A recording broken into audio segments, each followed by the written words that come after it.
Rosalind Liu. I'm the president of the International Student Speech and Debate Association, which is the organization that is hosting this event. A little bit about me, I am an 11th grader. I am 17. I really enjoy being in Professor Pape's class. And some of my hobbies include reading, dancing, and speech and debate. I will now introduce our club mission.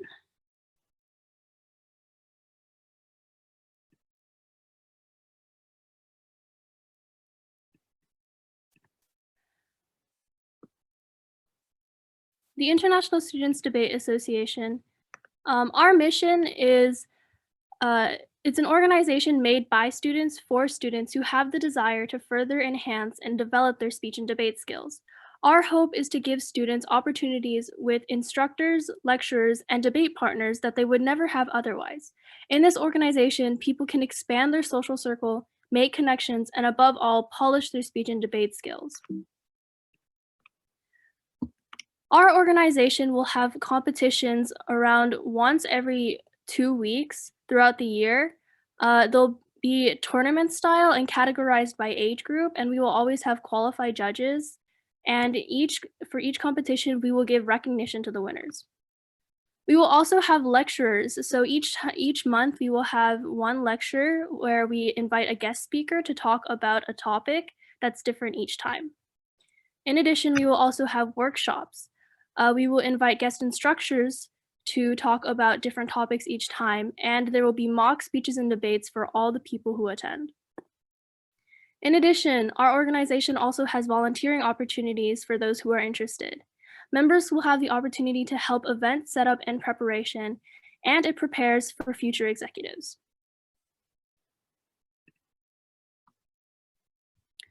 That's basically the basis of our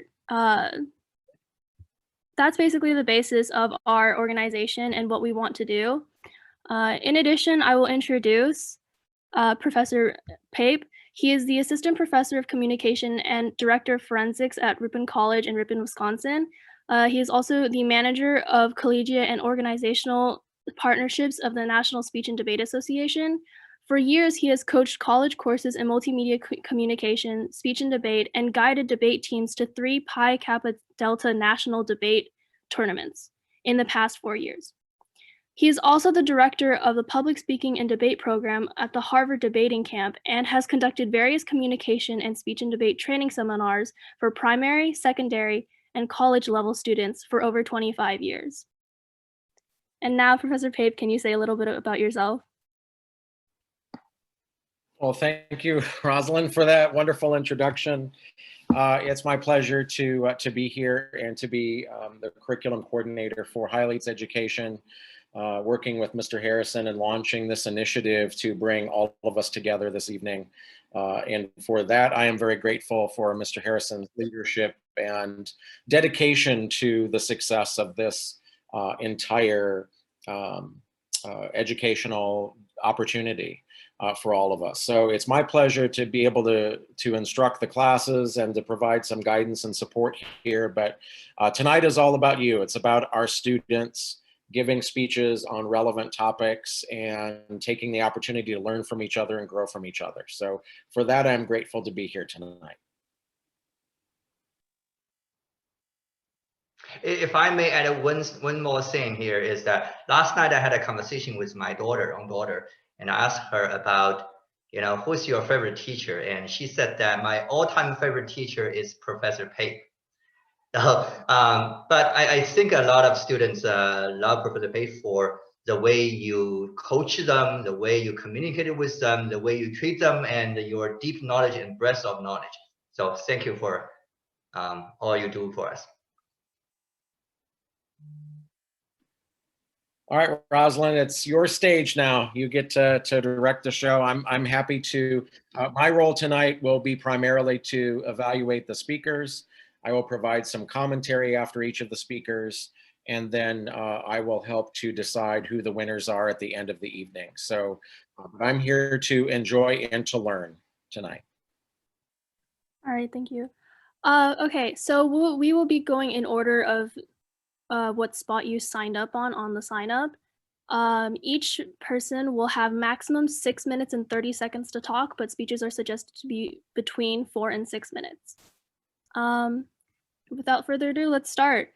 Yuming Yang is a 6th grader who likes dancing and is on the basketball team, and his speech is titled COVID-19 versus the Spanish flu. I think you got I think you got my intro wrong. I don't like dancing, and I Don't like dancing? Sorry. Okay, then I probably got it wrong somewhere. I'll just say a little bit about myself. I like playing cello, and just writing poems and reading. I also like playing soccer. And here is my speech. COVID-19 versus the Spanish flu by Yuming Yang. After the COVID-19 pandemic started, we have all thought at least once, ugh, this can't get any worse, right? No matter if you're an optimist or a pessimist, we can always see if this can get worse or not by comparing it to something else. Let's compare COVID-19 to the Spanish flu. People back then probably thought the exact same thing as you guys did. I'll look at it from 3 perspectives: deaths and infections, economic impacts, and psychological impacts. First, let's look at the deaths and infection rates of both viruses. COVID-19, according to the World Health Organization, has 104 million infections as of today. Shocking, right? Yeah, but compare that to the Spanish flu. According to the CDC, it infected around 500 million people, around a third of the human population back then. Around 2.3 million people died because of COVID-19, according to the World Health Organization again. That is not a light number, but compare it to the death rate of the Spanish flu, which was estimated to be around 50 million people, according to the CDC. Also, anyone who got the Spanish flu over 60, younger than 5, and are in the 20 to 40 age group had a higher mortality rate. Only people over 60 or people having weak immune systems had a higher mortality rate for COVID-19. Second, let's look at the economic impacts of both viruses. Brookings.edu says that the COVID-19 crisis led to dramatic swings in household spending. Retail sales declined 8.7% from February to March 2020, the largest monthly decrease since the Census Bureau started tracking the data. This shows COVID-19 had major impacts on retail sales. The New York Times reported that there was a 9.5% GDP decline. The Reserve Bank of Australia says the Arkansas Gazette in October 1918 was reporting a 30% fall in grocery sales and a 40 to 70% fall in sales at merchants and department stores. At the same time, sales of medical drugs and mattresses were surging, so there was a general decline in goods, while medical equipment sales were going up. The Reserve Bank of Australia also states the Spanish flu reduced real GDP per capita by around 6% in the typical country over the period 1918 to 1921. Lastly, let's talk about the psychological impacts of both viruses.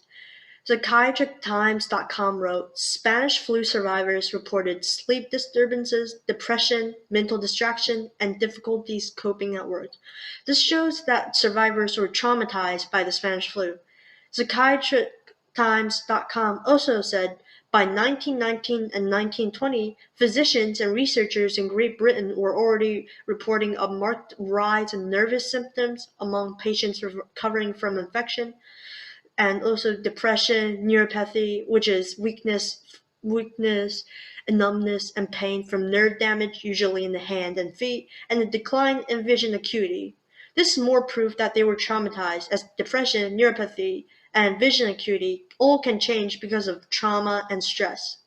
According to Dana.org, there is a threefold increase in depression during the COVID-19 pandemic due to 13 stress factors that include loneliness, financial situations, and deaths of close ones. There is also a sharp rise of anxiety. So after this speech, it's your choice to choose the worst virus. Just keep in mind the 3 factors I discussed in this speech: deaths and infections, economic impacts, and psychological impacts. Remember, the most important thing is to stay safe while following the rules, and we will all get through this pandemic together. Thank you.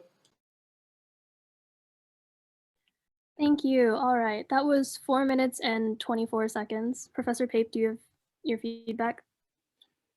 Yeah, that was terrific, Yuming. And I think before I even start talking specifically about Yuming's speech, for everybody in the audience to keep in mind, because all of the speeches are centered on some aspect of COVID-19, that you may hear some of the same information in different speeches. And so if there are students who have yet to speak who think, oh, Yuming said what I was going to talk about, everybody will have a little different angle, a little different perspective. And so I just think that's good for everybody to recognize and to know, and to realize that it will help us to reinforce, if you do have some of that same information, it will reinforce the content that Yuming has provided. So let's talk about Yuming's speech.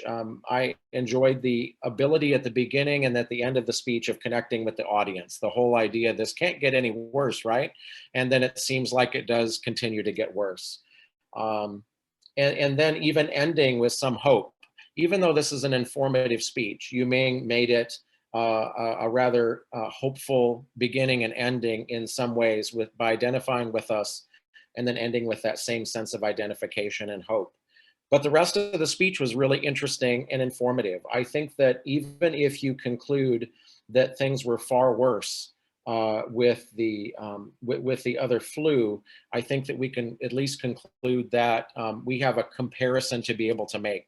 I think comparing apples to apples is important here. What was the total population of the time? How many died? How many were infected? What were the results on economics and on psychology? So even though the devastating effects of that time period were even greater than today, I think we can all recognize that there are elements that are very much the same. Notice how much we pay attention to those two rates in particular, rates of infection and also the death rates. But there are other aspects of it we can certainly look into with regard to long-term and severe consequences from a medical perspective. I think it's interesting to look at retail sales and how many stores and restaurants have already closed and need government assistance in order to stay open, because we can't frequent those stores. And then to think about the impact of the Amazons of the world, who send us so many of our goods and services, and how we rely upon postal services and FedExes and UPSs of the world to bring us our goods and services. And then to remind us that the psychological impact was also significant. I also appreciate that Yuming provided some very high quality sources, including newspapers, magazines, and even a think tank as part of that process. So I commend Yuming for doing a nice job. I would like to see Yuming read less of his speech in the future, perhaps not manuscript quite so much of it, but at the same time, since we did present this as something of a contest speech, we might anticipate that others will also be manuscripted as well. Thank you, Yuming, for getting us started off on the right foot. All right, thank you. And next we have Kevin Ginn. Kevin Ginn is in 9th grade. He enjoys playing tennis and he's good with money. And his speech is titled COVID-19 and the Great Divide of the United States of America. All right, guys. Hello. This is Kevin, and so before we begin the speech, I want to pose a question to you guys. What do you guys call the United States right now? The United States or the divided states? All right, and my speech will start now. Freedom, dreams, inspiration, passion, desperation, time, patience, dedication, commitment, payoff, accomplishment, success, happiness, and freedom. Think about it. What do these words mean? This is the idealization of the United States, the American dream. As long as you work hard, you can always be successful. Most importantly, you have 100% freedom to explore and do whatever you want. This is the promise that makes millions give up everything and come to the US hoping for a better life. After all, the American dream still exists, right? I am not so sure. In this speech, let me walk you through the disheartening year of 2020 and show you the current version of the American dream. March 13th, 2020. COVID-19 became a national emergency. Cases spread across the US like a wildfire. However, instead of trying to contain the virus and practicing social distancing, people started blaming it on China. And assaults on Asians happened every now and then. Donald Trump, still president back then, started calling COVID-19 the Wuhan virus, China virus, Kung flu, and used other racial slurs when regarding COVID-19. But no one seemed to care about it, only by the frustration of staying at home and their freedom. On April 25th, 2020, President Joe Biden announced his candidacy in the 2020 presidential election. People thought he was a joke and that Trump would doubtlessly win. As 2020 continued to progress and worsen, and as Trump's incompetency continued to be revealed, more and more people started supporting Biden, yet some 40% of people still stood with Trump. No one seemed to be concerned about the virus, but only by their opponents in this argument about politics and by their freedom. May 25th, 2020, an African-American man named George Floyd was killed by a Minneapolis police, Derek Chauvin. He placed his knee on Floyd's neck and caused him to eventually suffocate to death. A collection of peaceful rallies went underway to deter police brutality called BLM protests. These protests were peaceful and most of the protestants wore a face mask. "We need to breathe" was their slogan. These protests resulted in more attention toward racial equality and police brutality, at a cost of 19 protesters' lives and more than 14,000 protesters arrested, while the president called them thugs, criminals, and disgraceful. No one seemed to be concerned about the virus, but only by their opponents in this argument about the police force and their freedom. November 26, 2020. As Thanksgiving approached, Americans were bombarded with warnings that holiday travel and gatherings would cause a surge in COVID-19 cases. Yet no one seemed to care. Family gatherings happened everywhere. Parties were thrown in every neighborhood, and people spent the holiday in laughter. While at the same time, many perished in the cold winter wind. No one seemed to care about the virus and those perished, but only by the people who did not value their families and their freedoms. January 6, 2021, a group of rioters stormed Capitol Hill, the building that housed the Congress and where presidents were inaugurated, in a desperate attempt to overturn the 2020 presidential election because of false accusations Donald Trump Twitter. People rushed into the building nonstop, knocking over shelves, scattering paperwork around the floor. Cries of freedom, truth, and hell yeah echoed in the halls. This protest resulted in 5 deaths. One was caused by a heart attack, the other one by a stroke, both due to excitement. One rioter was crushed in the rush of people by his fellow rioters. One police officer was repeatedly struck in the head with a fire extinguisher. One rioter was shot by the police. Until today, only 8 people have been arrested, while the president at that time praised the acts as patriotic and heroic. No one seemed to care about the virus, but only by their opponents in this argument about freedom. But is this really freedom? Rioting, killing, spreading fear, spreading the virus. This is not freedom. It's only being selfish. The American dream, as long as you work hard, you can always be successful. Most importantly, you have 100% freedom to explore and do whatever you wish. But as time passes, the world around us changes. Suddenly, the hopes and dreams of our past become disconnected from our current minds. It is time for us as a society and as a country to rethink the true meaning of the American dream and the role that freedom has within it. Perhaps with prioritizing our lives and realism and caring more about others in our lives and country, we can forge a path to true happiness instead of fake and void. And again, think about the question that I asked you guys earlier in this speech. Would you guys call America United States or divided states? Would you guys call America a country with freedom or a country with selfishness? Thank you. All right, thank you. That was 6 minutes and 6 seconds. Professor Pape, your feedback. All right, nice job, Kevin, on hitting the maximum time. That's excellent. I really appreciated the walk down memory lane, I guess you could say. It was a terrific, brief but terrific history of the last 11 months that we have experienced together. It is amazing to me in many ways to reflect on the fact that in March 7th of last year, I was with 5,000 other people packed into a building in Des Moines, Iowa, celebrating what's called Bacon Fest. And as the virus was initially emerging in China, we were celebrating packed together in a facility.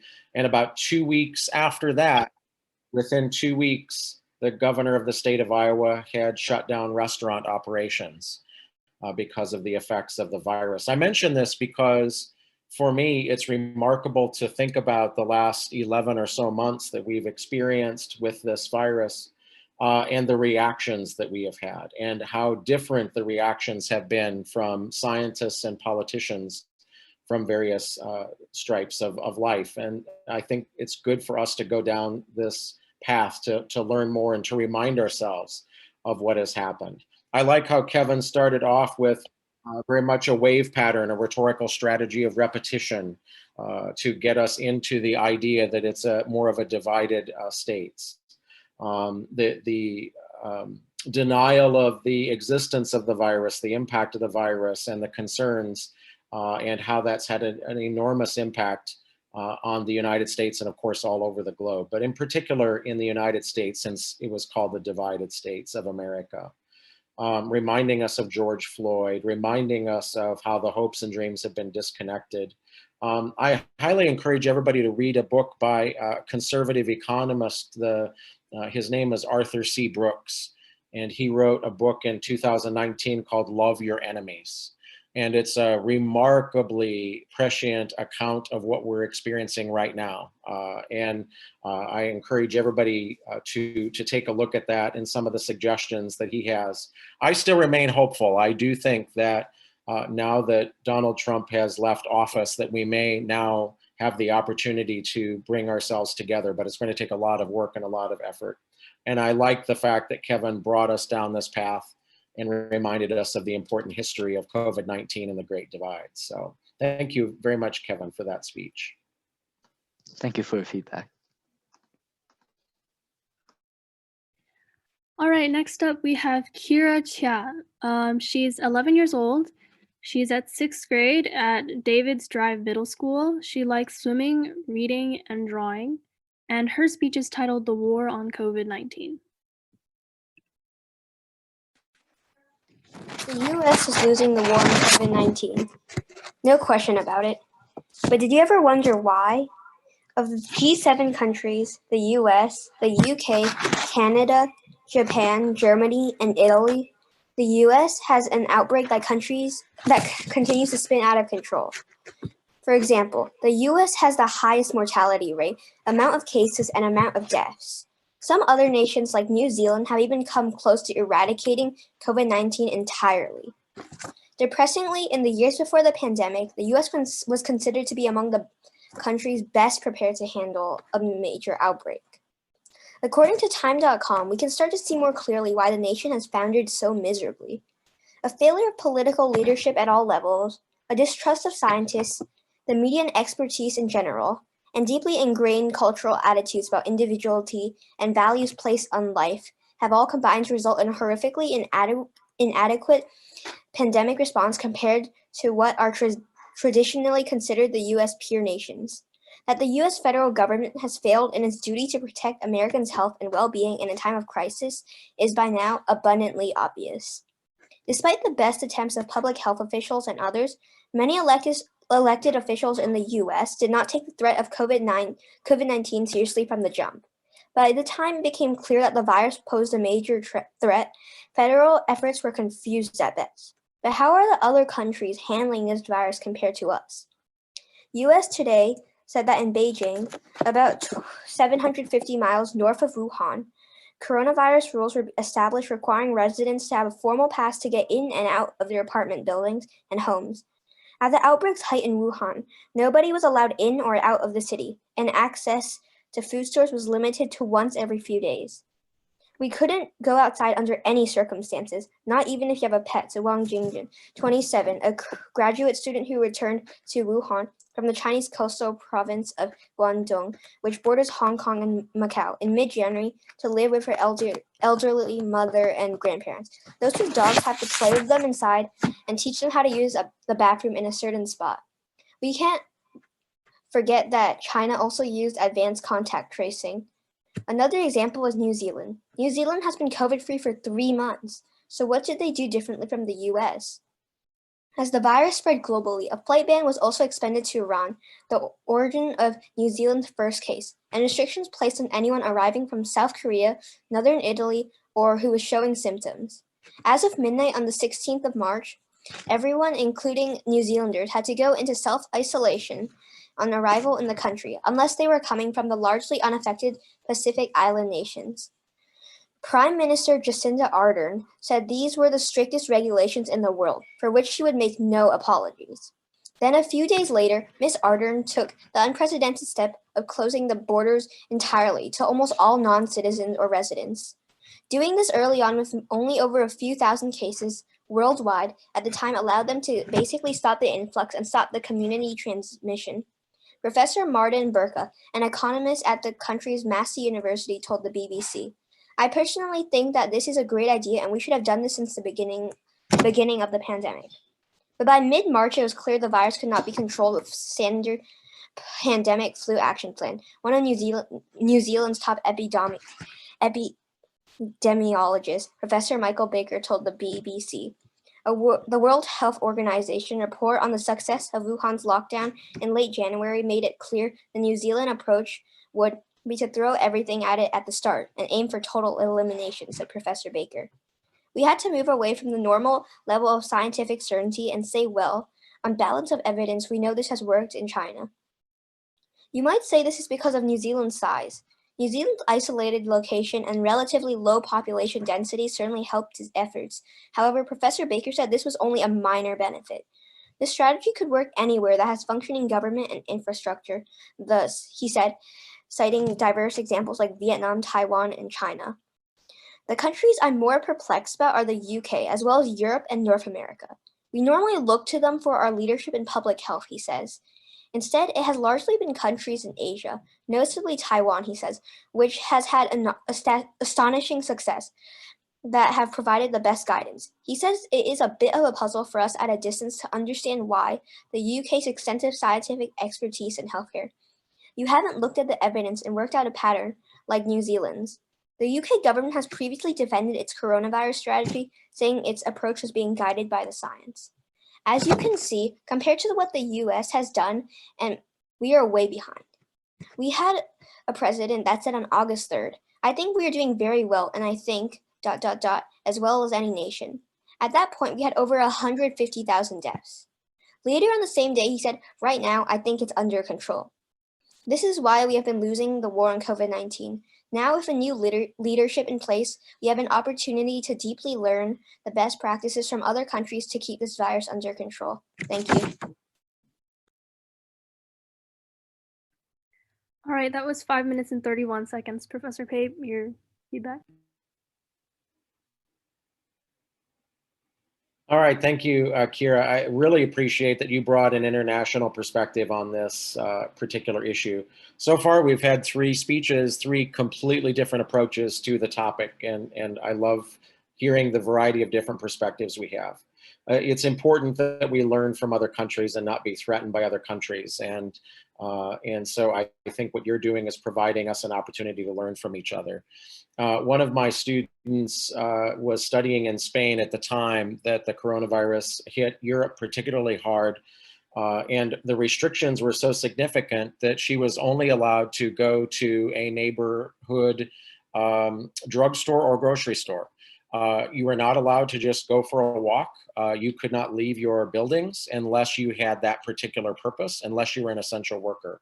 So she was effectively limited to her building. No exercise, no outdoor activity, nothing, obviously masked at all times. And so the reason I bring up that example is because it's a reminder of how great the freedoms are in the United States, but in contrast, what you lose when you have that much freedom to choose not to wear masks, social distance, and do the things that we know now need to be done. And I think New Zealand in particular is a really interesting example of that. But even how the European Union countries all responded and then had lockdowns and then opened back up too soon and had another lockdown requirement is all things that we need to learn from each other. And we could certainly learn a lot from Asian countries.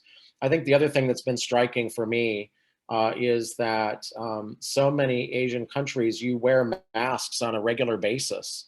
Now that may be to combat pollution, it may be for other health purposes, but nevertheless, it's normalized in airports and in the countries, in public areas. And in the United States in particular, there's just simply nothing, anything even close to that. And the presumption that we should do such a thing in order to take care of each other, for many was seen as preposterous. So I appreciate all of the comments, but particularly being able to learn from China and Taiwan, New Zealand, and even European countries is all very important. So thank you very much, Kira, for your presentation. Excellent work.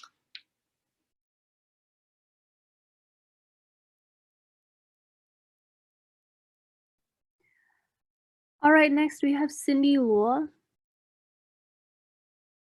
She unfortunately didn't send me anything about her speech or anything about herself, so I'll have her introduce herself.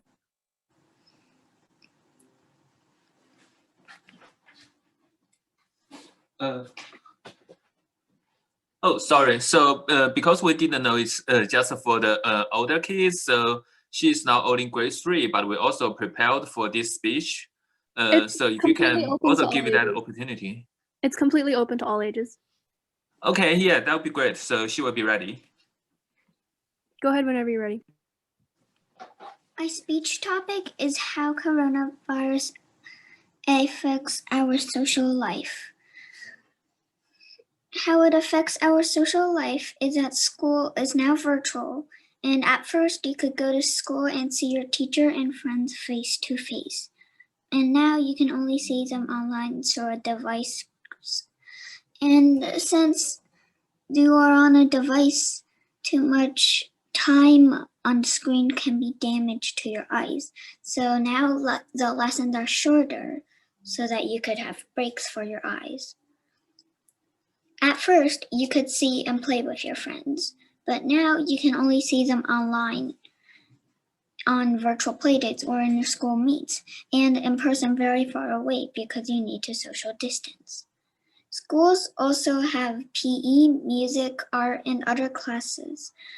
The PE, the class is in a big room at school because of all the running around. But now, not all students have a very big space, so PE can be a little hard for them to do because they don't have the space that they need.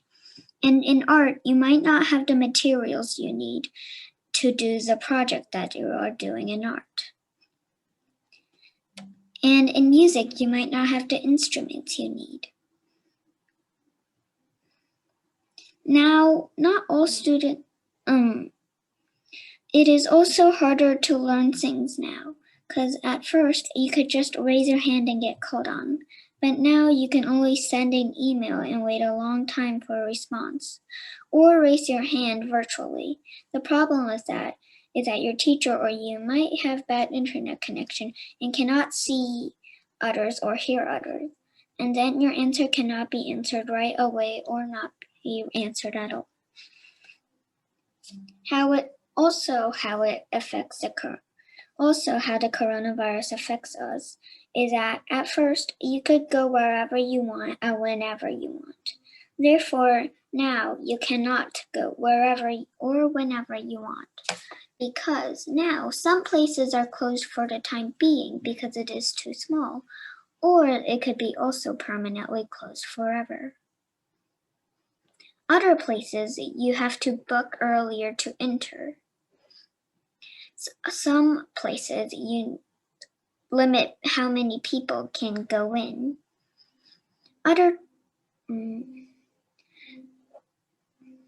You could go with your friends to zoos, museums, and farms at first before the virus, but now you cannot go with a friend because you need to social distance.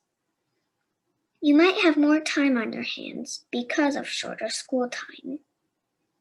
Then you could finish all your things quickly and have more time with your family. You could also have less sports because of the coronavirus. Some of the sports might have closed for the time being, or you might have quit because there are too much people there and it is way too crowded for you. You might also have time for more time on the sports you didn't quit. You could travel with your family at first and sleep in a hotel before COVID was here. But even if you could get out, you can only go out camping and might not be able to go any other places now. At restaurants, you could take out now or cook it yourself, like home-cooked meals. But before the coronavirus, you could dine in at tables or take out. That is how the coronavirus affects our social life. There are good things, like you might have more time on your hands, and you might have more space. Or there are also bad things about it, like you can't go out and play with your friends, and you might have bad internet for school and might miss a class. And also you can't go out as much, but both are affecting our social life in some sort of way.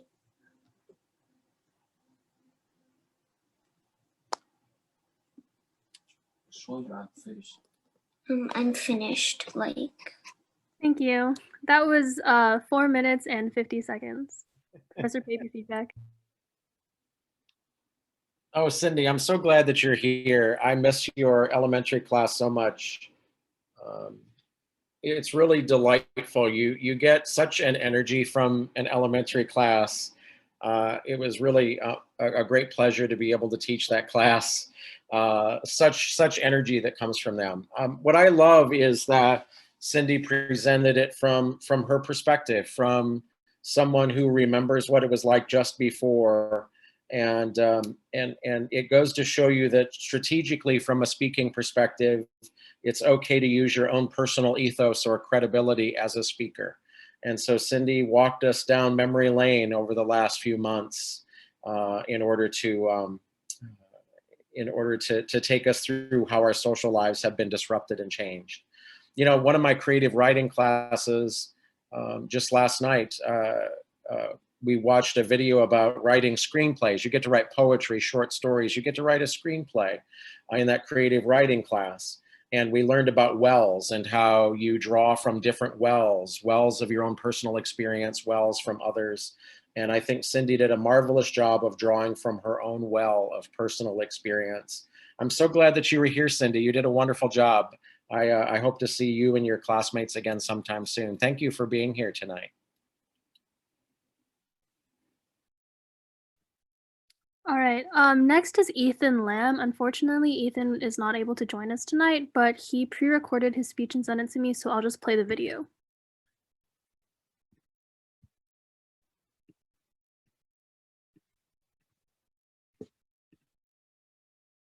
Would you forsake your freedoms for a short period of time in order to more quickly return your life to normal? In December of 2019, Chinese authorities notified the world that a virus was spreading through its communities. This virus, which caused the disease COVID-19, quickly spread around the world and caused havoc. Regions and countries were completely unprepared, and cases quickly rose. Many countries around the world used regulations to control the spread of the virus, though at the cost of numerous human rights. These violations of human rights include regulating when and where their citizens could travel, exposing personal information to aid the fighting of the virus, and shutting down non-essential businesses. These rights are declared by Articles 12, 13, and 23 of the United Nations Universal Declaration of Human Rights, which outline the basic rights and fundamental freedoms of all human beings. Looking back now, these violations seemed effective in containing the spread of the virus. The first one in which countries limited human rights was by controlling when and where their citizens could travel, which violated Article 13 from the UDHR. Everyone has the right to freedom of movement. On January 23, 2020, Chinese authorities completely cut off Wuhan, China. They canceled all planes and trains leaving the city and stopped all transportation within. The population was under complete lockdown.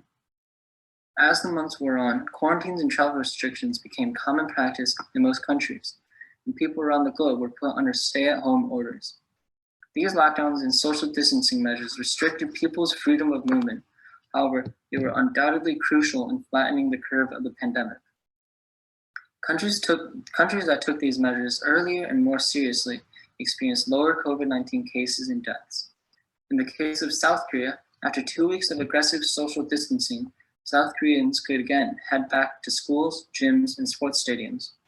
On the other side, countries that were too slow in imposing these measures saw a spike in cases and deaths. According to estimates from the Columbia University disease modelers, if the US had been 1 week quicker to implement social distancing measures, 36,000 deaths could have been avoided by May 2020. Overall, the travel restrictions and quarantines imposed around the world by violating Article 13 of the UDHR saved many lives in the process. One of the more controversial violations of human rights that a lot of people argued was unnecessary and unethical was the breach of privacy by certain governments on its citizens, which is a violation of Article 12 from the UDHR, the right to privacy. The article, How South Korea Successfully Managed Coronavirus, stated that Asian governments have prevented infections from spreading widely, also thanks to surveillance tactics implemented early on. In South Korea, investigators sift through smartphone data, credit card records, and video surveillance to track down close contacts of those infected. People use QR codes with their phone when entering nightclubs, karaoke bars, or movie theaters to make it easier to track them down should an outbreak occur. Tracking such information as described in the article, although greatly helping South Korea in contact tracing and managing the spread of the virus, was a serious breach of the privacy of its citizens and could have lasting effects even after the pandemic. Countries in the West didn't implement these intrusive tracking measures, instead tracking crowds or individuals anonymously, which is mostly due to more stringent privacy and security laws, as well as different customs. However, these measures were not successful in keeping the virus at bay. Some argue that the breach of privacy is a trade-off that is beneficial in the long run, as it allows life to return to normal much quicker, while others argue that personal information should not be breached under any circumstances. Both sides of the argument have merits, and it mostly comes down to individual beliefs. Are you willing to lose your privacy, potentially forever, to aid the efforts against a global health crisis? In addition to travel restrictions, one of the most devastating measures of controlling the pandemic was the shutting down of all non-essential businesses, which violated Article 23 of the UDHR. Everyone has the right to work and protection from unemployment. The Wall Street Journal on August 24th stated that 400 million jobs have been lost worldwide, 13 million in the US alone. What's worse, some of these people lost their jobs for nothing. During the onset of COVID-19, the US could have chosen to fully prioritize the economy or to fully prioritize health by staying locked down. Most of the US did not. The result was a disaster. As Dr. Mina of Harvard says, we're harming the economy, waffling back and forth between what is right, what is wrong, with a slow drift of companies closing their doors for good. In short, hundreds of millions of people lost their jobs worldwide due to lockdowns caused by COVID-19. In some countries, such as China and South Korea, the lockdowns managed to suppress the virus. However, in the US, lockdowns weren't enforced strictly enough, and the result was jobs lost with COVID-19 cases still on the rise.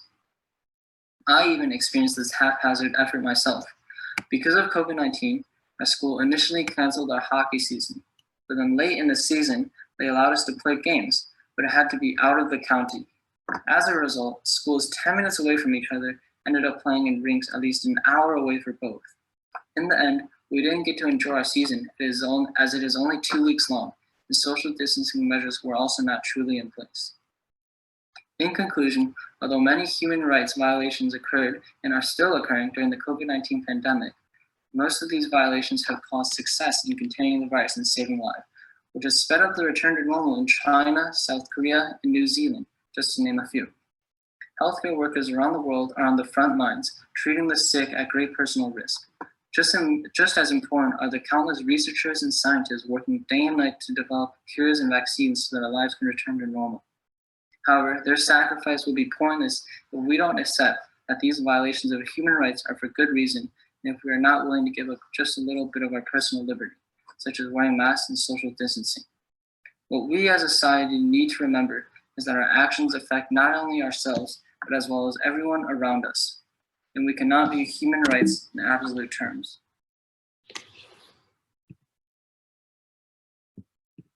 All right.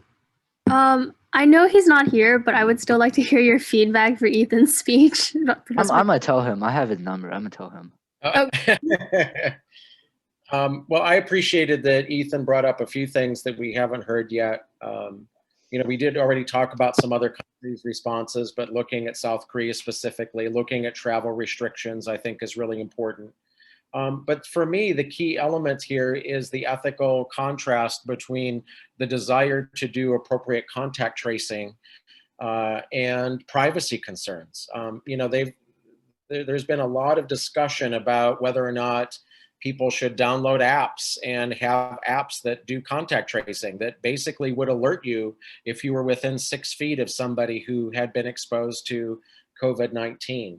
And they're just not popular in the United States because of the privacy concerns, whereas in other countries, there's all of these opportunities to keep people safe. So it's that contrast, that idea that you have to give up some liberties in order to gain other liberties. And I see healthcare as a liberty, but others see it as a restriction. And so I think he does a nice job of posing us with this dilemma and talking about how other countries are able to more effectively do the kind of work that needs to be done. So I thought there were several really interesting elements in Ethan's speech, and I'm glad he submitted a talk even though he couldn't be here tonight. And you can tell him, Kevin, I said all that. I will, sure will. All right, next up we have Erica Zhao. I would like for you to introduce yourself as well.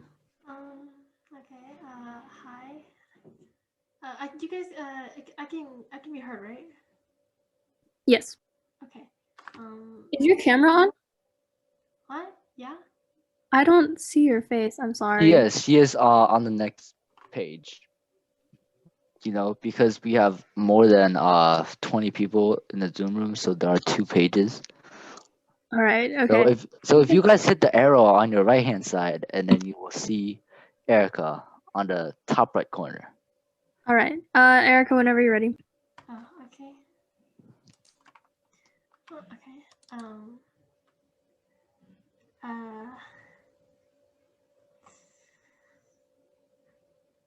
Oh wait, should I introduce myself right now, or do I just start talking? A little bit about yourself would be nice, and just a little introduction, and then you can start whenever. Okay, I go to Creekside Middle School. I'm in 7th grade. I'm 12 years old right now, and I like reading and drawing. Okay. What would it be like if the novel coronavirus wasn't just a one-time pandemic? What if it became a sort of part of society that people were more likely to catch every now and then? From what I've seen of the public's general stance towards COVID, whether it's through media or in person, I doubt it would be a very welcome situation, and I'm pretty sure most people here can agree.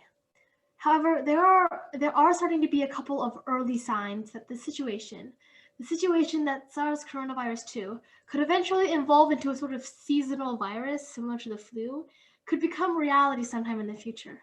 In any case, it would be beneficial to prepare for if the term COVID season starts to become relevant.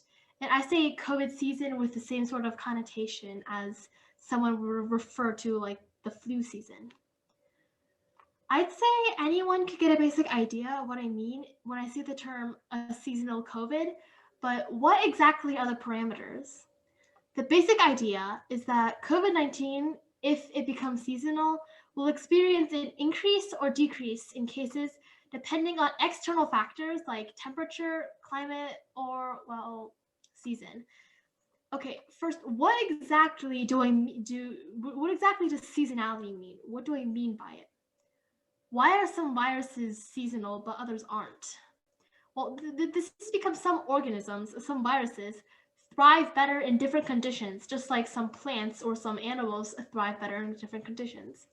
For example, some viruses might survive better in, say, colder temperatures, such as winter, or in more humid climates. It is projected that in the case that the novel coronavirus does evolve into something seasonal, it will probably mimic other coronaviruses and other respiratory illness viruses. This means that it's predicted that COVID will, if it does become seasonal, will experience a decrease in infections in warm seasons and an increase in cold ones.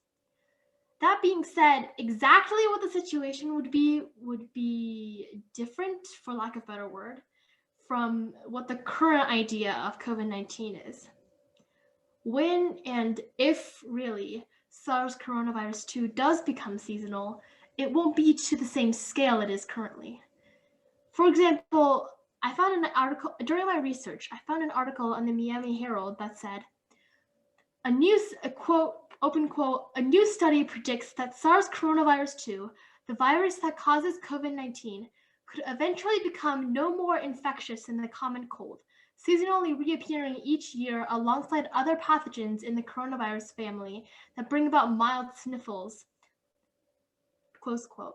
In the COVID season situation, coronavirus would be less dangerous and more asymptomatic. The virus would be about as dangerous as the aforementioned common cold. Something else that I think I should mention is that the if COVID becomes seasonal, it's very highly emphasized if. Not to mention, COVID seasonality, if it happens, is only something that can only happen in the distant future. In any given disease or illness, seasonality doesn't matter if there isn't some sort of what we call herd immunity.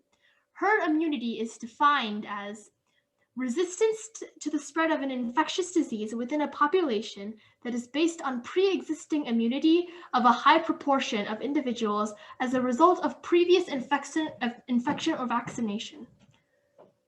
In simpler words, if not everyone, at least a majority of the community is vaccinated or has built some sort of immunity to COVID-19, then seasonality would both be irrelevant and impossible.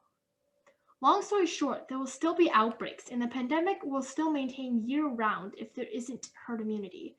Until then, emergency measures like social distancing or masks are still very much necessary.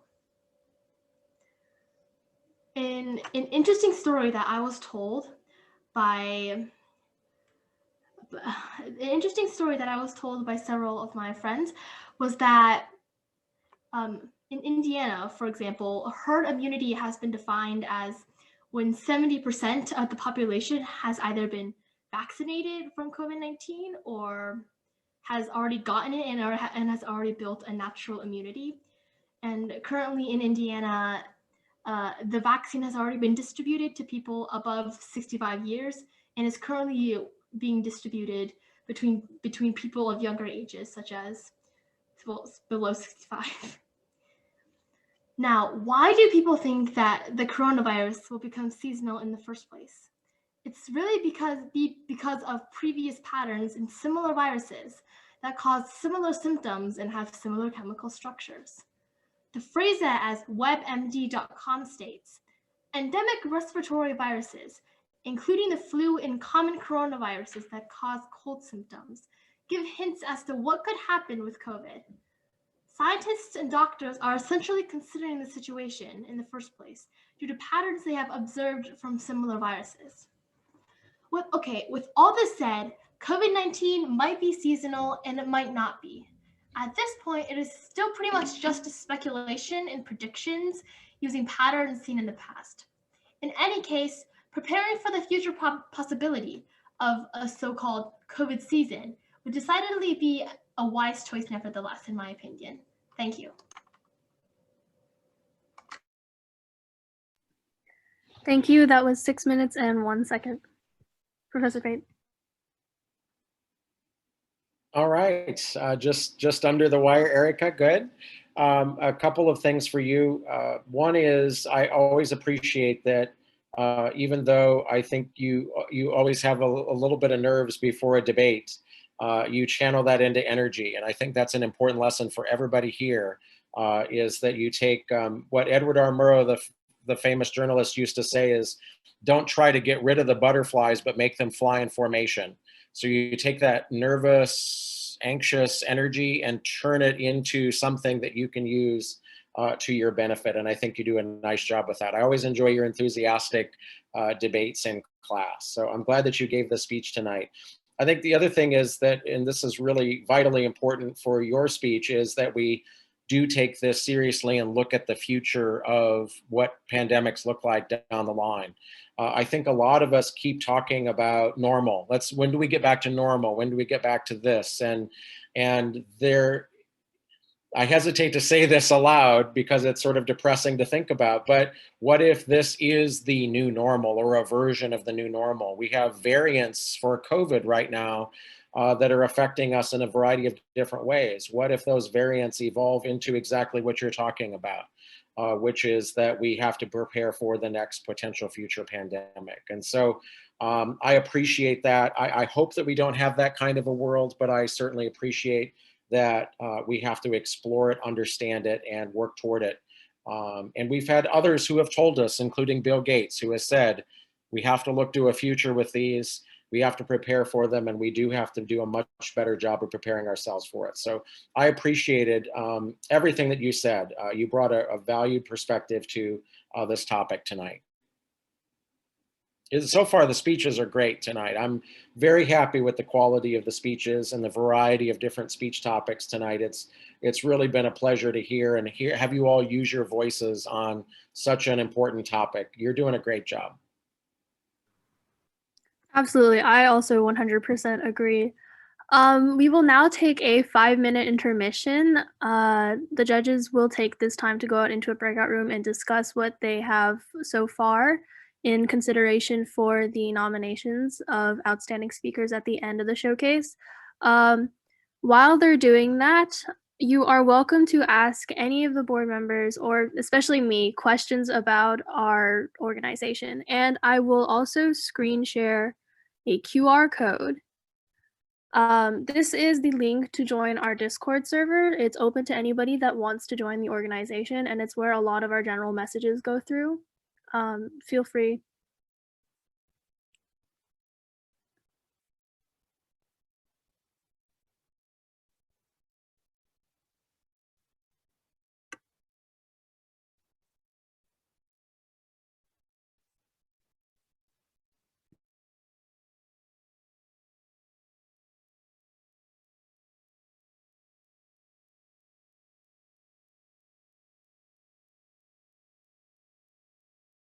Again, if you have any questions, feel free to speak up.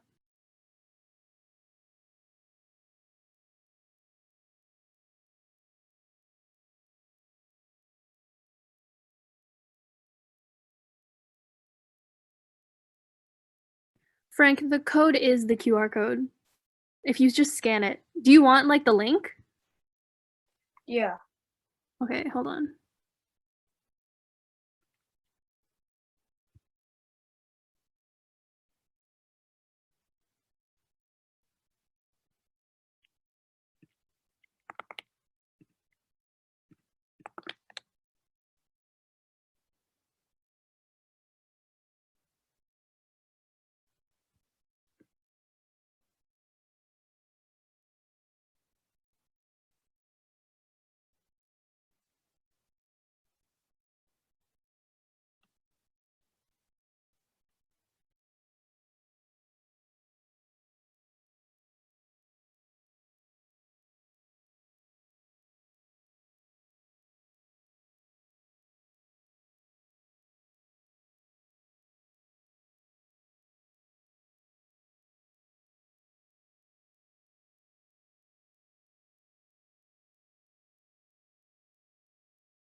Okay, I think 5 minutes is up, so we will continue with the second half of the speeches.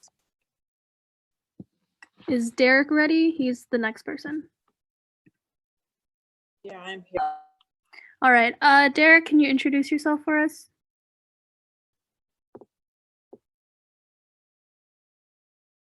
Okay, so I like to read and am very creative, like to build things. And I like to do yoga. Okay, I'm gonna do my speech now.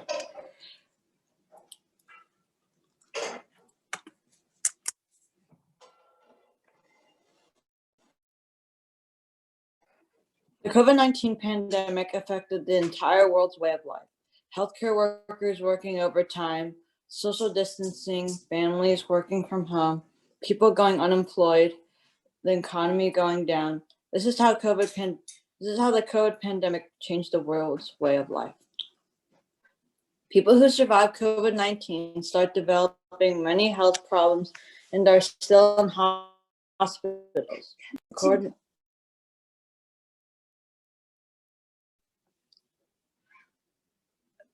Start developing many health problems and are still in hospitals. According to NewYorkTimes.com, quote, many COVID-19 survivors are suffering serious medical problems that will continue to tax the resources of hospitals, rehabilitation centers, and other medical providers. COVID-19 relief bills help states with people who are jobless with money to support them. According to NBCNews.com, quote, the bill would revive the supplemental federal unemployment insurance benefit, giving an extra $300 a week to those receiving state unemployment benefits, a top priority for Democrats, end quote. Aid for states and schools. According to CNN.com, quote, Biden wants to send $350 billion to states, local, and territorial governments to keep their frontline workers employed, distribute the vaccine, increase testing, reopening schools, and maintain vital services. Biden's relief bill also helps the hungry and small businesses. According to CNN.com, quote, Biden would extend the 15% increase in food stamp benefits through September instead of having it expire in June. He would invest another $3 billion to help women, infants, and children secure food and give U.S. territories $1 billion in nutrition assistance. And he would provide food for the needy Americans and jobs to laid off restaurant workers. More assistance for small businesses. Quote, the plan calls for providing $15 billion to create a new grant program for small business owners, separate from the existing Paycheck Protection Program. It also proposes making a $35 billion investment in some state, local, tribal, and nonprofit financing programs that make low-interest loans and provide venture capital to entrepreneurs, end quote. Increasing support for vaccine and testing. According to CNN.com, quote, the plan calls for investing $20 billion in a national vaccination program, including launching community vaccination centers around the country and mobile units in hard-to-reach areas. Biden would also increase federal support to vaccinate Medicaid enrollees. The proposal would also invest $50 billion in testing, funding, provide funds for purchase rapid tests, expand lab capacity, and help schools implement regular testing to support reopening. It would also fund hiring of 100,000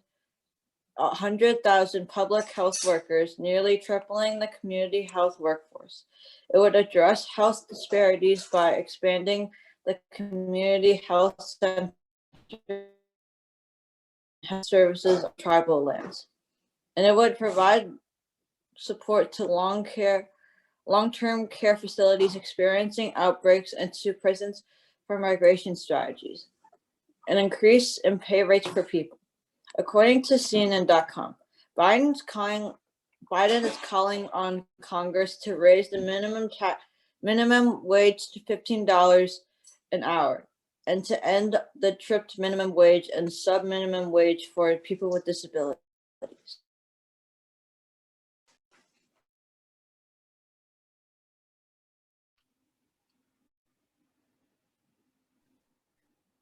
Okay, thank you. That was 4 minutes and 28 seconds. Professor Pape, do you? Yeah, I realize that my comments are going a little long, so I'll try to shorten them up here a little bit as the evening progresses. But Derek, I really appreciate that you detailed the Biden plan and gave us detailed numbers about how this will help small businesses, how this will help women and children, how this will help everybody really who needs it, but particularly small businesses. And we need more money for testing. We need more money for vaccine distributions. We vitally need all of this money, and I think it's going in really good places. So it's wonderful to hear a detailed analysis of all of these numbers and what the Biden plan is all about. Especially, it's easy to miss this in all of the rhetoric that's floating around politically with regard to this package. So it's nice to hear a detailed assessment of it. Good job, Derek. Thank you. All right, next we have Justin Chen. I'd also like you to introduce yourself.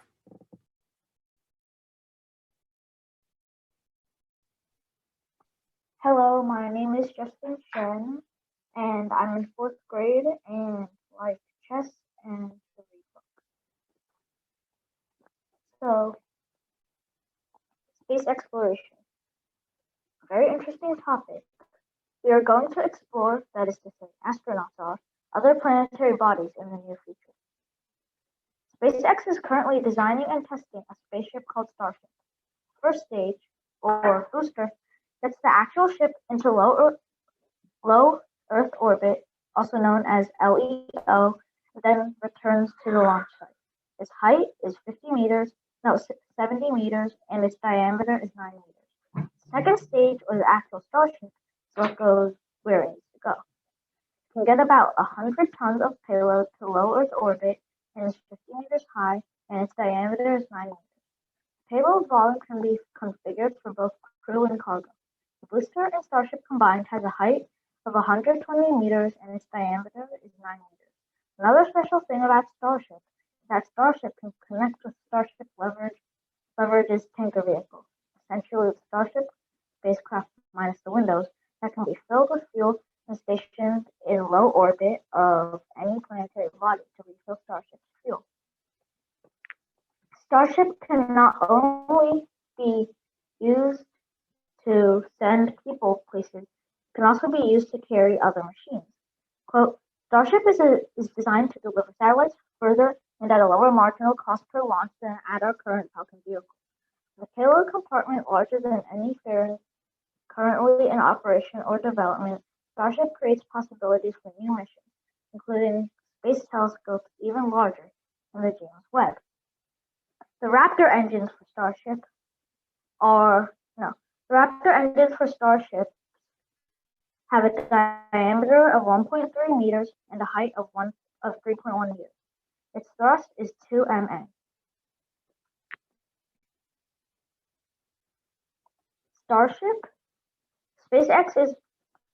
SpaceX's goal to use Starship in the beginning will be to use it for Moon and Mars missions.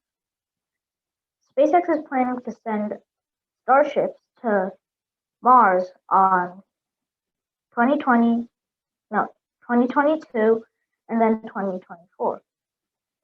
Its first manned mission to Mars, SpaceX plans to send a Starship with some crew to Mars on 2024. All sources and facts and quotes from the official SpaceX website, spacex.com.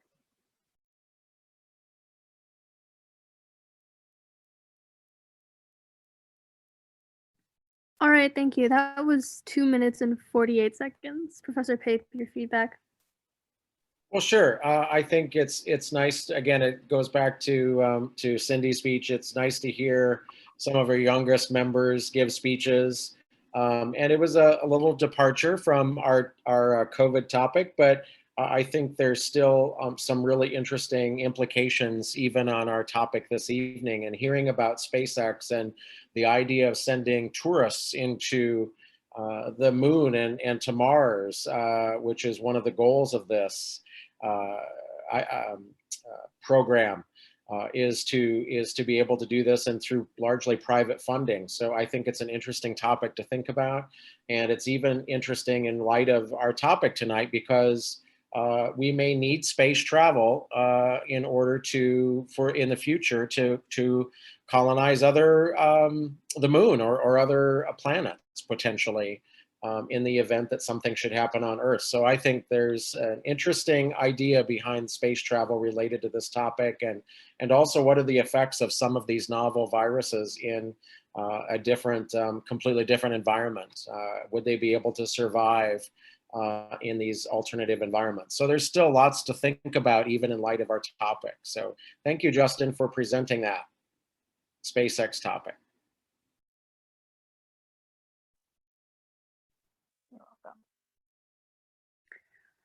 All right, next we have Erica Lai. Erica is a 12-year-old.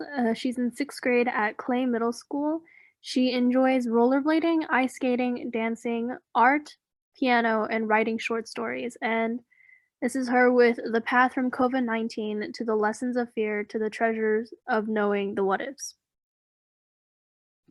Okay, so hello there. My name is Erica, as Rosalind said, and my title is kind of long, and you'll get it once we get into it. And another thing is that it'll sound really, really weird in the beginning, but you'll get it as it goes on. You know, I'd like to think of COVID-19 as a villain. His character is like Scar from The Lion King. Evil, but not born evil. Just misunderstood. As I get into my little thing here, I would like you to imagine COVID-19 as Melkor. Well, I'm guessing a lot of you don't know who that is. Okay, let's rewind. Scratch that out. Imagine COVID-19 as a demon. No, not your stereotypical demon thing with red horns and a tail with a pointy end and a maniacal grin on its face. I'm talking about your demons. Now, I'm going to ask a question, but don't answer it out loud. What does your demon look like? You can imagine a monster that could be a huge person shouting things, or a monster that could be a lion, snake, goat hybrid that wants to eat you. But when you go into your mind, can you really see the monster? Can you tell a person the distinct features on his face? Or was it just a tar-like black blob that took a form that looked like a toddler made it? And did you feel the fear that came with it? Fear is a concept that us humans made. It is a reaction to something we call scary and or something that we don't understand. Fear is just a name, and a name doesn't give fear until it is instilled into it. Like Voldemort's name in the book series Harry Potter, many on the light side think that if they say his name, he'll just pop up and kill them, even when he's sort of dead. Fear leads to many things, but most are just thoughts about losing others and dying. And I bet that most of those start out with what if. There are a lot of what ifs. What if I fail a test? What if we somehow die from a clown, a rock, or even a watermelon? Yes, I said a watermelon. What if my parents are disappointed? What if the world changes and I just can't keep up? Again, there are a lot of what ifs, and I think I know the biggest one right now. What if I get COVID and die? But you have to remember, what ifs are just what ifs. They're possibilities, not certainties. You see, what ifs for me is a little demon in the mind that tells you your decision is wrong, that something will go wrong, that something will go utterly wrong, and that your entire life will be changed and you'll suffer from extreme embarrassment or pain. But you see, the brain is mostly just brain smarts. Mostly. In the brain, there is a tiny little dark corner, a shadow in the mind. Small, but life-changing. In that corner lies another demon, a parasite, a little bug that makes you feel unsafe and unsecure. It feeds on your fears and, most importantly, your what ifs. Think about it like this. In the brain is a smart little mini you that has total control of your thoughts and movements. It steers your emotions and actions like the captain of a ship. But then the parasite takes control of the ship and the mini you's mind. During an irrational part of your day, a moment when you just let the mind wander, the parasite sees it as an opportunity to fiddle with the mind, to make you think too much. But thinking too much can be good or bad. For the parasite, it's good. For you, on the other hand, not that much. But again, you have to remember that the what ifs are possibilities, not certainties. And most of the time, we can't even see it. But on the outside, there is a big hint. You know that they are not with you when you notice the look in their eyes. Eyes are the gateway for emotions and thoughts. It is at that moment that you realize that they have been sucked into that suffocating corner and is currently fighting a battle in the mind. And please keep in mind, this message is for anyone. Anyone who feels that the what ifs are certain yeses. They're not. What ifs are like paths. Let's say there are 4 doors. Behind those 4 doors, each door has 2 paths. And then each path has another 2 paths, and that keeps on going on an endless cycle. When you finally get to one of the endings, your one ending is 1 out of thousands, even millions or billions. There are a lot of choices and possibilities. Even right now, however old you are, you've already made thousands of choices, big or small. But choices you can control. So what is the difference between choices and what ifs? Choices, again, are something that you can control. You choose what choices do you make and when to do them. But what ifs are things that you haven't done yet. They're things that you might do. So again, there are a lot of what ifs, but what ifs can be good too. For example, what if I pass this big test? What if I get accepted into a great college? What if I meet the perfect one? And what if I'm successful in life? So yes, there are a lot of what ifs, good and bad. But the next time that you think about a what if, or even just ramble in your head about a what if, remember that they are just thoughts. Because COVID-19 is just a possibility, fear is just a name, and what ifs are just what if. I applaud you. Thank you. That was 5 minutes and 7 seconds. All right. Well, this was obviously an entry from our creative writing arena. I appreciated, as Michelle just noted, the metaphors, the enthusiasm. I also enjoyed and appreciated it. There's a lot of psychology at play, though, too. Really trying to bring the psychology and how we engage with the what ifs to life. I think that if we consider fears as these little demons that we have to talk about or confront, it allows us to be able to communicate more about COVID and the coronavirus in general and how we respond to it. You know, when at the start of the COVID-19, one of my friends was really afraid to do anything, to go out of her house. And that fear was palpable. You could tell every time we talked, there was a dread that I'm going to get it and that something bad is going to happen. And I think she would appreciate this what ifs idea, the what if speech. We all want to reduce our uncertainty. That's a goal that we have. But we have to do this a little bit at a time psychologically in order for us to embrace our fear and to continue to assess how we approach COVID-19. And so it was really creative and interesting to process and think about. So very nice job. Thank you very much. And that's a great perspective on it too, Erica, as I just read your comment that you did this for your brother who has some nightmares. All right, up next we have Michelle Ding. She is 13 years old. She's in 8th grade. She enjoys video editing, reading, rhythm gaming, debating, and writing. And this is her with how COVID-19 affected schools. Many of us here are currently students, whether we're middle school, high school, or etc. Although we're from different places, there is one thing we all experienced in 2020 and going into 2021. A worldwide pandemic that goes by the name of COVID-19, aka the coronavirus. Now obviously, most everyone is being forced to quarantine in their homes, but considering schools are held in person with many people, things would naturally look a little different. So my topic for today's event is about how COVID has affected schools around the globe. With the loss of being safe in close proximity, still only about half, and usually even less, of students could attend school in person while social distancing. So then what about the other half? This is where e-learning comes in, which is basically teaching through the use of technology. Platforms such as Zoom and Microsoft Teams are used to hold video lessons with students, while sites like Canvas and Google Classrooms are where kids turn in their homework. Unfortunately, it's not as simple as that. 2/3 of the world's school-aged children, or 1.3 billion children aged 3 to 17, do not have internet connection in their homes, according to a new joint report from UNICEF and the International Telecommunication Union. That means it's up to schools to provide a device of some sort for them to attend classes and submit assignments, which again, it's a little difficult for them to do with 1.3 billion kids. Speaking of lack in supplies, students are also unable to get free school food. Many children rely on the lunches and sometimes breakfasts provided by schools because they can't afford it themselves constantly.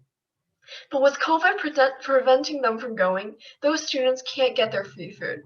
During the school year, 22 million kids rely on the National School Lunch Program for free and reduced price meals. And when school lets out, all those daily meals go away, as said by feedingamerica.org. Besides the fact that many students don't have access to resources, there's also a mental and emotional health issue. Deprived of the daily social interaction kids go through each day, problems such as depression and suicidal tendencies begin showing up. Significantly higher rates of suicide-related behaviors appear to have corresponded with times when COVID-19 stressors and community responses, i.e. stay-at-home orders and school closures, were heightened, indicating that youth experience elevated distress during those periods, according to suicide ideation and attempts in pediatric emergency department. Having heightened feelings of suicide is definitely not a good thing, especially when school counseling isn't able to be provided. Although there are so many complications and problems, solutions have been provided for them. For example, my school checks out a Chromebook to all students as a mandatory requirement. That way they can provide internet access to required Canvas and Zoom meetings. Not only that, but staff members are also able to track what students do on a daily basis on their Chromebook. Keeping schedules generally the same is a good habit for when everything calms down. For food, they created a program where children can sign up for free meals each week. Every Friday, parents would go and pick up lunch bags for their kids. Now, although this is a reasonable solution, it's not available for everyone. When you're in a place like New York, where a good portion of students live more than an hour away from their school, it's more than just a little complicated to do that. Now, on the last major problem, it is not just suicide prevention lines or meetings with psychologists that help students rise out of depression. Through the use of online text and communication channels such as Discord, Hangouts, WeChat, Snapchat, and etc., kids are coming together virtually. Whether it's doing homework through a voice call or hosting game nights over the weekends, children have found a way to continue interacting with each other. Even with all these complications, we have still found a way to work around them through cooperation and good coordination. Thank you. Thank you. That was 4 minutes and 20 seconds. Okay. Another unique perspective on another topic related to COVID-19. Everybody seems to be taking their own unique approaches to this topic tonight. So I'm learning a lot, and I hope you all are enjoying the different kinds of speeches and different kinds of approaches. I'm sure you all can appreciate Michelle's speech, perhaps more than any others, because you are living it each and every day. You understand and can appreciate the challenges of learning, e-learning, everything you've talked about, from the submission of assignments and learning ability to the critically important needs for food, for nutrition that schools often provide. We forget really easily how reliant we are as communities on schools to provide not just education, but a safe place, and a place where you can belong, and a place where you can have nutrition, and a place where you can connect with others. And so you did a nice job of bringing to light all of these different elements, including, unfortunately, the suicide element of it, which I know we hesitate to talk about, but we do have to address that issue as well, and to recognize that our psychology is really a challenge right now. And opening schools provides opportunities for students to get back together again, and in a safe environment. The CDC just came out with a statement that this is the best place for kids to be, is in the schools, and you can do so safely. And I think this speech helps to demonstrate and amplify that idea. So thank you, Michelle, for your reminders of these important elements here today. All right, up next we have Daniel Zhang. He's 15 in 10th grade, and he plays clarinet and bass clarinet in his school orchestra. He enjoys video games, reading, and writing short stories, and this is COVID-19, Wall Street, and Reddit, a love story. Okay, so COVID-19 has dramatically changed all our lives, and most definitely not for the better. Everyone, in some way or another, has been negatively affected. We, the people of the United States, have suffered through this pandemic and are continuing to do so. But evil forces lurk in the shadows, secretly benefiting off this horrible, horrible situation that we are put in. While we suffer, they stuff their pockets and pat their full wallets. But alas, here comes our savior, riding on his white horse into battle, ready to defend the people. And without further ado, let's introduce the cast of our story. First, we have our main character, our protagonist, our hero. R/Wall Street bets. It's basically gambling in the stock market.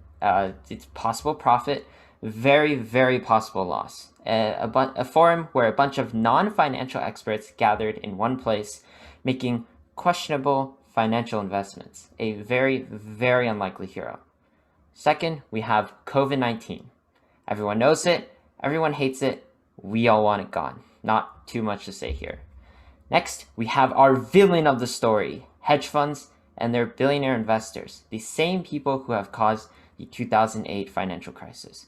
These companies and investment firms with billions of dollars and thousands of employees with one singular goal, to make money no matter how they accomplish it. They look for every single opportunity to make money and pounce on it with no mercy. They are the modern day baron robbers, here only to make money. Finally, we have our maiden in distress, a company called Gamestop. This gaming company is infamous for its terrible exchange policies, store credit, and trade-in values. GameStop has been on a downward spiral for a while now, with COVID-19 seeming to have been the final nail in the coffin. Sales were being slashed, stores were closing, and the business was this close to bankruptcy. Now, on with our story. March 2020, COVID-19 has hit the US. Schools, businesses, office buildings, transportation, everything is closing down. People are being told to stay at home and away from people. Millions are without jobs. The economy is going into shambles. People have lost their livelihoods and are becoming hopeless. This is a desperate situation with millions suffering. However, there's one group of people that will benefit from this. And who are they? You guessed it, our villain, the rich guys. In the shadows, they plot and wait for the perfect opportunity to strike. This opportunity is presented when the stock market drops nearly 30% in the beginning of the pandemic. They seize this opportunity and begin their quest to make billions from this. Well, you might be asking, how can they make money from the stock market when it's going down? Well, to answer that question, we need to learn a little bit about economics. So there are two types of stock market traders, bears and bulls. A bull investor bets on the economy doing well. They hope the stock rises in price, so they make money. A bear investor, on the other hand, bets against the economy doing well. They hope the stock price will drop, and that's when they make money. And that is mostly done through something called shorting a stock, and we'll be focusing on this type of investing the most.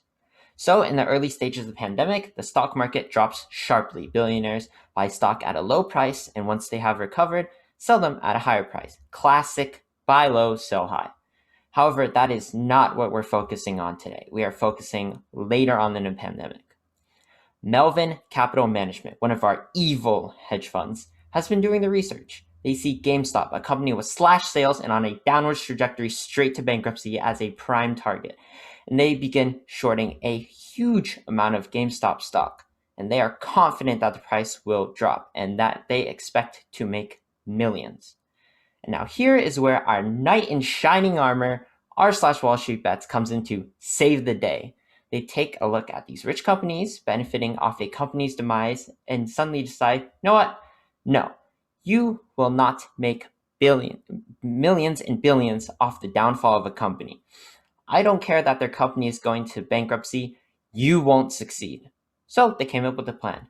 Keep on buying stock, plain and simple. If they bought enough stock, the price would go up, meaning the hedge funds would start to lose money. And so our heroes, though few, marched forward with this plan. Okay, maybe not few. They managed to gather tons of people from social media and even their family members and began to buy stock. And this worked very, very well. On January 11th, the stock was priced at $19.94 per share. By the end of the week, it was $39.36. And by January 27th, it hit $347, an all-time high for the stock. In a little more than 2 weeks, the stock had grown 1,600% due to a community forum on the internet. And this cost Melvin Capital Management to lose 53% of their worth, tumbling from $12.5 billion to $6 billion in a month. They even had to get a $2.75 billion injection from Citadel LLC, which is one of their partners. A major hedge fund with billions of dollars and tons of analyzing had been defeated by a group of quote-unquote internet dwellers. Alas, the victory was short-lived. Many trading sites such as Robinhood, which a lot of individual traders use, aimed to block the purchase of the GameStop stock. This was due to the fact that they simply didn't have enough money on hand to process all these orders that they were getting for GameStop. However, there is a lot of suspicion and people pointing fingers at them. How can the Wall Street traders and humongous firms with billions still continue to trade while normal people cannot? This seems like, there's something shady going on. Well, we'll probably find out exactly what happened as Robinhood, Melvin Capital, and their partner Citadel will be represented and testify at the U.S. House Financial Services Committee on February 18th. And so what was the point of this story? Well, for one, you're past 30 seconds. I'm sorry. Okay. I have to cut you off.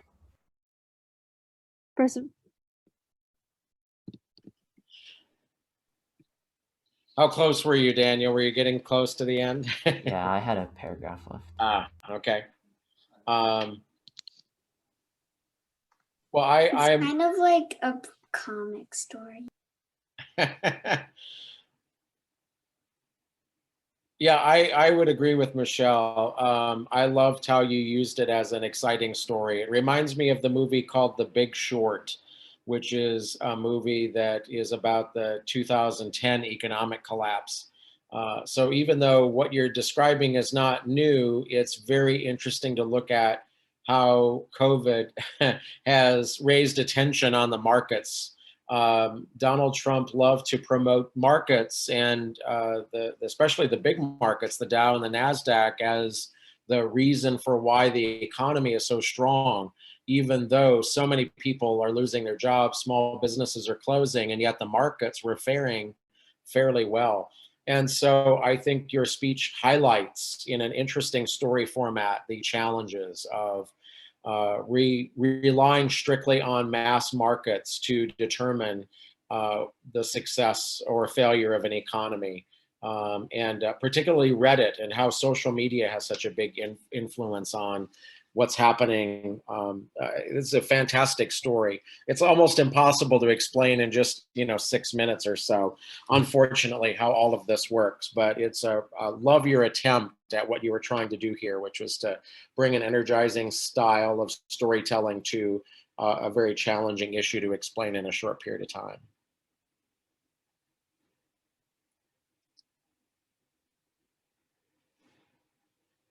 All right. Last but not least, we have Frank Liu. He is 10. He is in 4th grade. He enjoys reading, biking, and playing frisbee. And this is COVID-19's origins and effects. Excuse me. Okay. You've probably heard of this crazy virus called COVID-19 that has been infecting people and killing them all over the world for a whole year. 2020 has been a crazy year because of the virus. Virtual learning, online meetings, self-quarantine, and social distancing. So I will tell you about COVID-19 origin and what it does once it infects you. COVID-19 originated from Wuhan, China. No one knows what the exact source of COVID-19 is, but is currently to be believed it was originated from bats. The first case was identified in December 2019. The CDC has proved that that coronavirus is 5 times deadlier than the flu. Coronavirus is spreading fast, so it is called a fast pandemic. You may be wondering, what is a fast pandemic? Okay, imagine this, a graph, y-axis, x-axis, and then the fast pandemic goes high up and then arcs down. And then imagine a line going across, and that's how much a hospital can hold an amount of infected patients. So if the arc goes above the line, the results at the end end horribly. And since more healthcare workers are infected, the line lowers and then it keeps going down. And so what we want to do is make it a slow pandemic. So imagine this, a low arc and then it ends okayish. So that means lots of people are infected, but only a little amount every day. So what does it do once it infects you? COVID-19 spreads when you are near someone who has it. If the host sneezes, coughs, and then the droplets are breathed in through your nose, it goes into your lungs. And then once this happens, symptoms will begin to develop within 2 days or 14 days. Symptoms can be fever, coughing, soreness of breath, loss of taste and smell, and sometimes it could show no symptoms at all. This can be extremely difficult to identify if someone has COVID. COVID can be extremely fatal to people older than 75 years and those who have AIDS and other medical conditions. COVID kills you by infecting your alveolar cells, which protect your alveoli or air sacs from viruses and other harmful organisms. COVID-19 can also cause autoimmunity. This disease is when the COVID infects your immune cells, which then causes them to go haywire and then attack their own cells. Generally, your immune system will exterminate all the viruses and develop immunity to it. After recovery, old people can experience mental diseases, confusion, heart attacks and diseases, pneumonia, and AIDS. The COVID-19 pandemic has affected the world in various ways. If we keep social distancing, self-quarantine, and frequently washing our hands 20 seconds, we could get through COVID together. Thank you.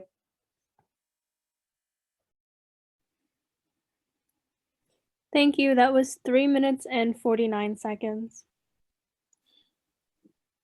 All right, and thank you, Frank. In many ways, I wish we could have started with you. It would have been nice to, this would be the perfect speech to sort of launch the evening. It gave us a basic fundamental background, the origins, the efforts, really the foundational elements of COVID-19, everything from the rate of transmission to fatality rates, So really good foundational information on COVID-19 and the pandemic to this point. So this would be a wonderful speech to have kick off our evening and provide that solid ground for future speeches as well to build off of. So I really appreciated the broad-based approach that you took to this tonight.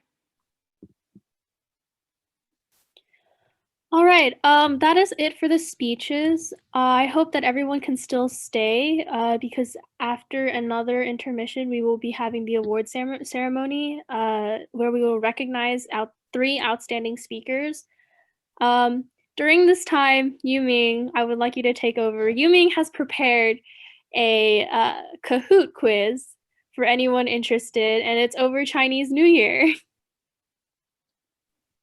Okay, so basically, I live in Summit, New Jersey, and I and the rest of Chinese parents and kids, we decided to have a Chinese New Year event.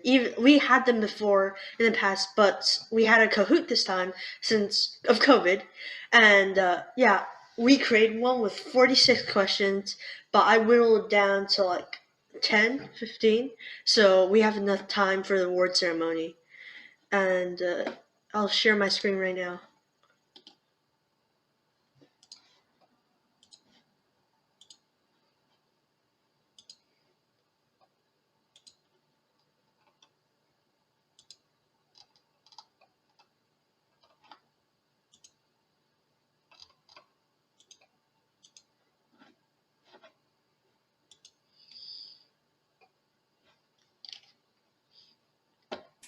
You'll need to send a link.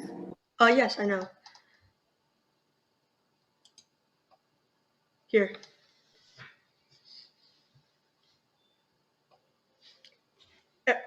Everyone's 5974796. I'll put it in the chat as well. Oh my god.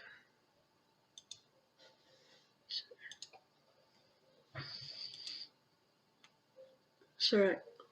See if I can put it in the chat. It's not opening up. Teresa actually put it in the chat for you. Oh, thanks. Yep.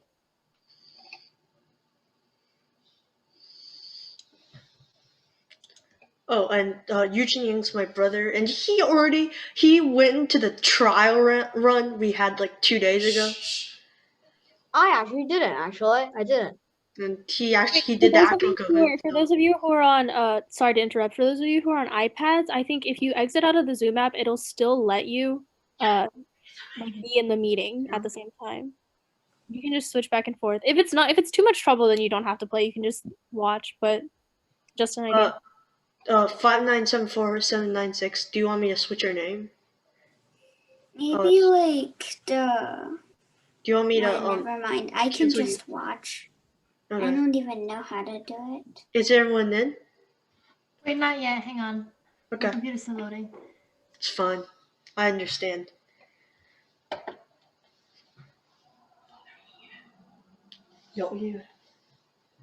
Let's go, guys. I'm gonna destroy everyone. No, you're not.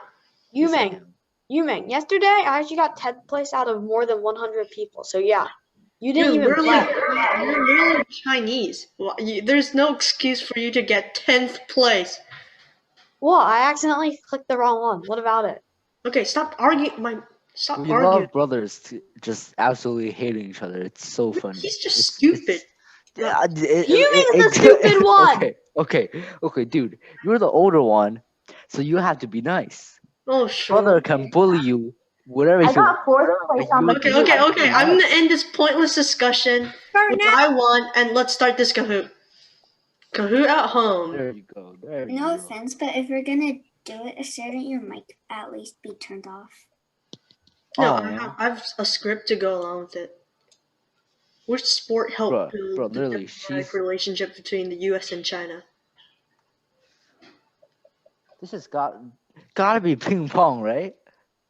No, gotta be ping no. pong. Watch the mic. You can't tell. It's not ping pong, but you can't just tell everyone what it is. This is definitely ping pong, dude. Yeah, it is ping pong. Yeah. Okay. Kaylin is in the lead. Alex is in second. was the elite squadron of American fighter planes that fought in China during World War II. I'm really interested in This is World War so II easy, bro. in history. So This is yeah. so easy. And Imagine not I don't know knowing. why I put a picture of someone fighting in Operation like in like Iraq. Yeah, it's definitely the Special Air Service because it's so broad. Yeah, like so special and their Yeah, air you know, service. Special Air Service, but no, Flying Tigers. Okay, so the Screaming Eagles or the 101st Airborne Division or the elite paratroopers of the U.S. They are most famous for fighting in the Battle of the Bulge, one of the most important battles in World War II. The Special Air Service is basically the special forces of Britain. Right now, back in World War II, they were called the L Detachment, and they fought Erwin Rommel and the Afrika Corps. Dude, Erwin Rommel is such a legend. Yeah, he wrote that Can we infantry continue? attacks book. Okay, let's continue on. British Bulldog is a nickname for Winston Churchill. Alex is in first place. Euchen's in fourth. Let's see if you can not try to be last this time. Imagine not knowing Confucianism. What is it? It's definitely It's definitely a worshippers of you. yeah. They will worship me. No, I'm the best. it's a religion. It's actually a religion. Mm-hmm. It's actually a religion. It's a philosophy. Oh my God! People actually listen to.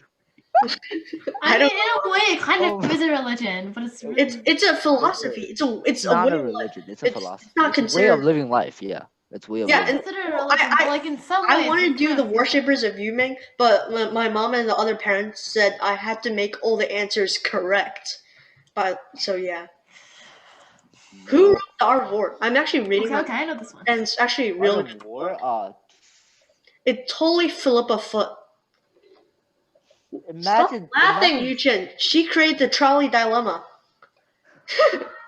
Who typed Dude, Yumeng? It's not called Sun Tzu. It's called Sun Tzu, dude. Get your facts right. Yuchen finally upgrading to fourth. You know I can kick you, right? How many rooms are in the How many rooms? Oh. in the Forbidden House? Imagine having that. 999 and a half rooms. Oh, Interesting. Michelle just absolutely not caring. Michelle just going for the memes. Oh, we love that spirit, Michelle. Keep it going. Yay! 327 got 3 What votes. the heck? 327 is my birthday, and yeah. How can you have that much rooms in half a room? Y'all good? Y'all good? Listen, back then, they didn't have the same room standards as we did.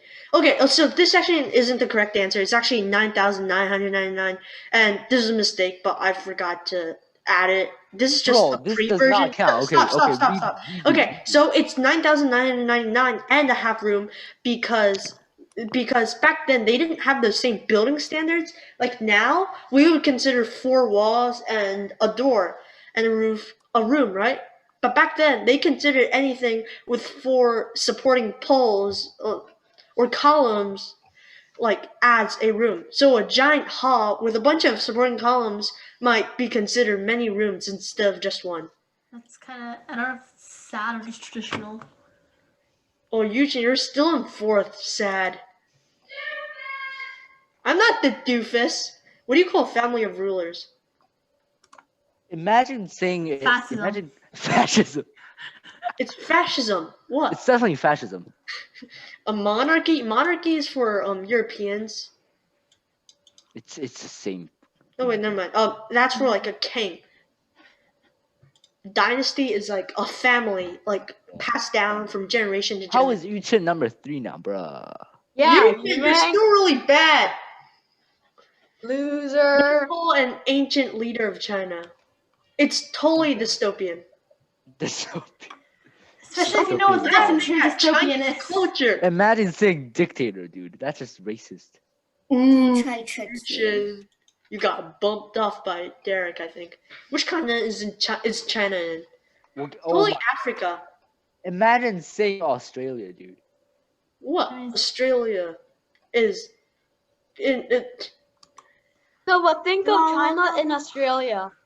China and Australia, Guys, then it'd be stop way smaller. putting things in the chat. We cannot see the options, okay? I can't see the chat. I legit could not see Someone in Africa.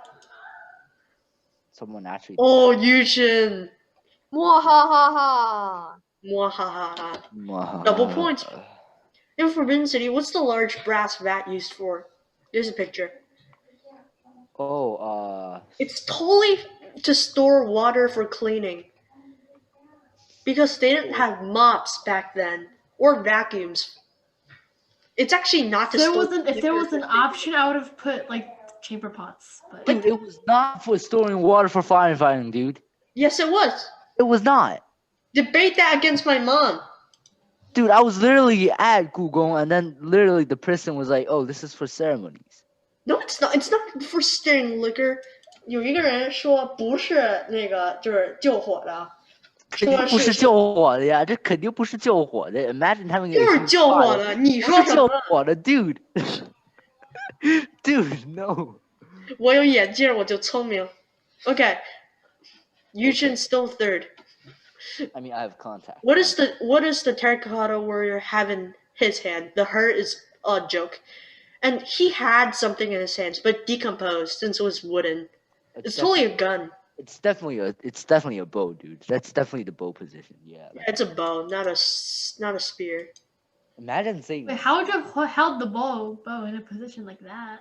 No, you just like, hold the bow by the wooden part. They would just hold it like holding a sword or a stick.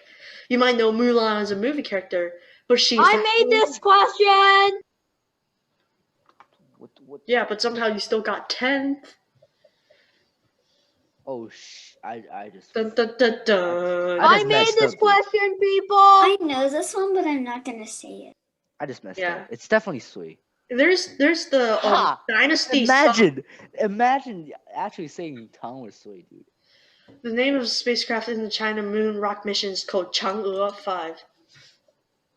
It's totally false. Imagine why would saying you call it false. Chang'e 5? Why would it? Yeah, Chang was literally like. Not Yeah, even that's the name of like a legacy or whatever. No. Chang'e is the goddess of the moon. Why would it be true? Yeah, why would it? Let's go. Absolutely irrelevant. Third place is Yujin Yang, still not first. Lame. Why is Teresa Jerk. just absolutely backing the hell? Kaylin. Oh, Yujin, you got 2 questions wrong. That's just sad. Okay, Derek is number 4 and Alex is number 5. The series of random numbers is me. Okay, I'll stop sharing now. Awesome effort. Stop share. Okay. And thank you for that thank you for participating. Wait, dude. Michelle, you literally told me to put in the difficult questions. Dude, say something in Chinese. 我觉得你没有那么聪明。 Bruh, you just absolutely roasted the heck out of me. Okay. How many people in this meeting were involved in the creating of that canoe? It was like me 2. and yeah. I made a few questions. Well, yeah. Who's that? I can't see. Yujin, he's a not very smart 4th grader. How? Ask my friends.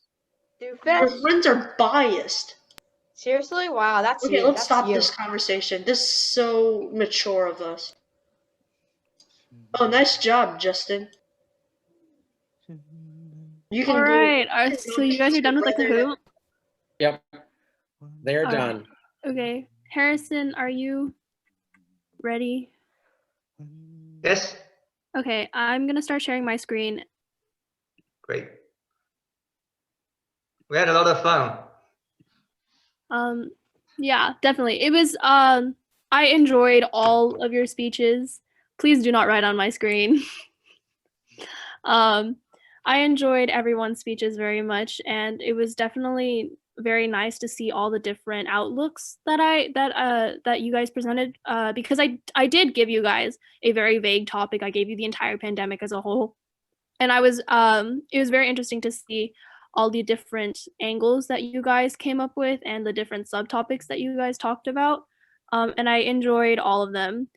But We are nominating people that we recognize as outstanding speakers. We have certificates for you guys that I will be emailing individually later. And those that have won will receive a $25 Amazon gift card. So check your inbox and your spam inbox as well. And I will be emailing that to the email that you signed up with in the sign up sheet. We also have honorable mentions, so people who didn't quite make it into the top 3, but that we still think that should be recognized. So I'll let Harrison talk now. Oh, I will have Professor Pape to have the honor of announcing it. Okay, okay. That's fine. So I had a really hard time coming up with just 3. There are so many differences among the speakers, and so I did want to recognize at least 3 honorable mentions. The first honor, this is no particular order. The 3 honorable mentions are Kevin's speech, which was very unique, brought us through a more historical approach. I really enjoyed Michelle's approach to the schools-based speech.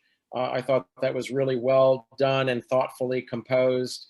And I also really enjoyed Erica Lau's, Erica L, as I call her in class, her very creative writing approach to handling the various psychological dimensions of this. So I thought that you 3 should get some recognition as honorable mentions. And so that brings us to our top 3, and these are in no particular order, but we did want to recognize the top 3 here. First recognition as one of our top 3 is Cindy.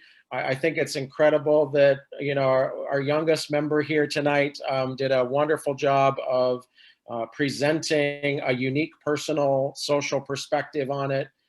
It was very touching to me. I almost cried during the speech because of how well it was composed from such a young speaker. And so Cindy's there.